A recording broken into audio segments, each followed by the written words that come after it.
yadını tüketti. Aşında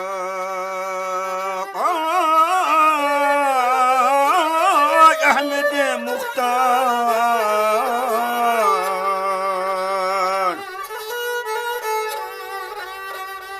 ölümge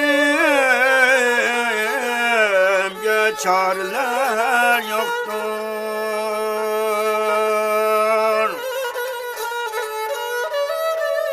Ulu kul Halık ol Cebbar Cenab-ı Abid